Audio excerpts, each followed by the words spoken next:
Hello, welcome back to Cinderella Math. Today I'll be doing this problem that you see here on my screen. This was sent in by one of my tutoring students. He's currently in Algebra 2, so I would label this like a very difficult Algebra 2 slash like a pre-calc problem. This is solving an equation. You can see here we have a rational equation, but it also involves radicals. So it's a mess. I've gone ahead and solved this on a sheet of paper. There may be another way to do this than what I'm about to do, but here's what I did that was successful. Just looking at this left-hand side, we'd like to add these fractions together, but we need a common denominator.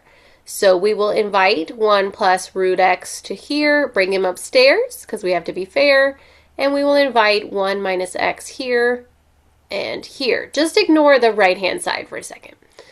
All right, so that gives us 1 plus root x over that denominator where they're both together, plus, we'll just do that, 1 minus x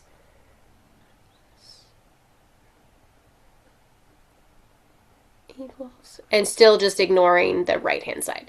Okay, we can go ahead and add the left-hand side together now that it's got a common denominator. 1 plus 1, so 2. And then he would just drop down, so plus root x, and this would just drop down, minus x, all over that common denominator, and still equals the right-hand side. So hey, at least now we've got it in the green equation. At least it's just 2 equations, or just 2 fractions instead of 3. So that's better. And now this is a ratio, so we can cross multiply. So if you're still writing down, go ahead and pause me because I'm going to cover that up. And let's cross multiply. It doesn't really matter which wing you do first. And by wing, you know, it looks like a butterfly. I know, I'm not a good artist, but you get the point. So I'm doing this wing with this one.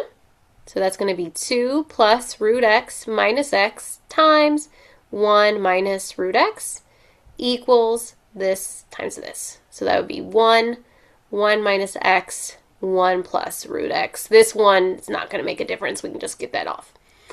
Okay, let's multiply. 2 times 1 is 2. 2 times negative root x would be minus 2 root x.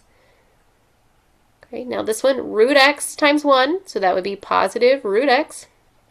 Root x times root x, positive times negative, so negative root x squared.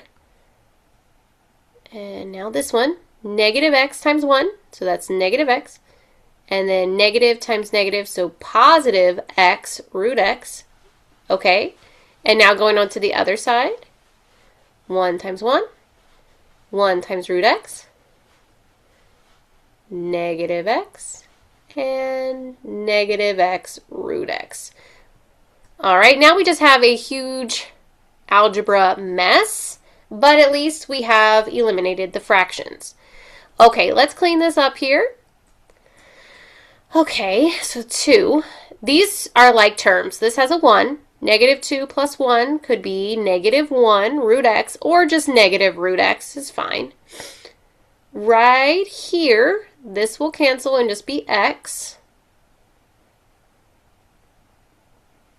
And then these two can go together. Negative 1 and negative 1. That's the best the left side can do. And the right side, none of those are like terms. The temptation is to put this one and this one together, but this has a 1 in front, and this has a variable. So don't. They can't. Okay? And same on this side. The temptation is to put these two together, but you cannot. They're not like terms. Okay, move one way or the other. It doesn't really matter. I'm just going to move over to the left. So I'm going to minus 1. So 1. I'm going to minus root x. Minus root x. So again, 1 and 1, so negative 2. I'm going to add x. Add x, that's a 1, so that'd be negative 1, or just negative x is fine. And I'm going to add x root x. Add x root x. Oops. That's a 1, so we have 2 x, root x, and now this equals 0. All right, pause me again because I've got to go back up on top of stuff. Boop. Let's solve that. So we have 1 minus, let me see here how I want to fix this. I want to rearrange it. We're allowed to switch order. I'm going to switch these two. 1 minus 1x minus 2 root x plus 2x root x. And no, you don't need that 1 right there, the one I'm pointing to. If you don't want it, it's fine. That is 4 terms. We will now try, this doesn't always work, but we will try factoring by grouping. This is a strategy we can use with 4 terms. It doesn't always work, but we'll try it. You put the first 2 in a parentheses and the back 2 in a parentheses, and you take out the greatest common factor. Well, this first one, all they have in common is a 1, which would still leave 1 minus x. And the back 2, they have in common a 2. Let's make it a negative 2. And they have a root x. So if you distributed that back in, that would be a 1. And then that would need to be a minus x, yeah? Let me talk that part through again. I don't think I did a good job there. So basically you're dividing this by negative 2 root x. Well, that would cancel and cancel to just be a 1. And then you're dividing this by negative 2 root x. Well, that would cancel. This would just be negative x. So our factor by grouping has worked. The trick to that is that these leftover parentheses should be the same, and they are. So now factor that out. So this is our whole function now, still equal to 0. Factor what they have in common. Well, what do they have in common? They have 1 minus x. So if you divide this by 1 minus x, we're left with 1. And if you divide this by 1 minus x, we're left with minus 2 root x. So basically the trick here is you put the lonely stuff together. See this guy and this guy? They go together. And then you copy down the repeated factor, the one that matched. You just copy that once. So there we are, right in the purple. Now set those both equal to 0. We're almost done. So we have 1 minus x equals 0. Well, this would just move over. 1 is x, answer, we think. And we have 1 minus 2 root x equals 0. I'm just going to move that over. So 1 equals 2 root x. I'm going to divide 2.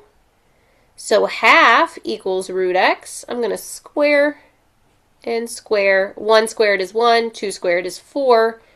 Answer. So it looks like we have 1/4 and 1 as answers. But this 1 cannot be an answer.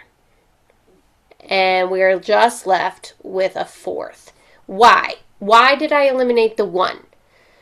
Way back, the original problem. So again, pause me if you're writing down. The original problem was this. 1 over 1 minus x plus 1 over 1 plus root x equals 1 over 1 minus root x. If x is 1, right here, you would get a 0, and you'd get 1 over 0, and we cannot have that. So 1 is what's called a restricted value or excluded value. It just can't happen. We cannot have 1. It would make this problem basically null and void, right? It's just not going to work if x is 1. So again, that's called an excluded value. And sometimes it's worth the time to find that first. I usually don't, but you could. So that does leave us just the final answer of 1/4. And this is correct. I'd like to show you on Desmos how I checked that. Here I am on Desmos, and here was our original. 1 over 1 minus x plus 1 over 1 plus square root x equaled 1 over 1 minus square root x. And you could zoom in real tight to see that's a quarter. There it is. Or I can just type in the next line, x equals 1/4, and it should cover that up. And it does. See how the color changed? 1/4. Boom. We are correct. Answer. That's an ugly problem. That's got a lot of skills to it. I hope this was helpful and that it's maybe not quite as ugly as you feared, but it was a lot for sure. Yeah, let me know if you have any questions, and I hope you're having a great day. Bye bye.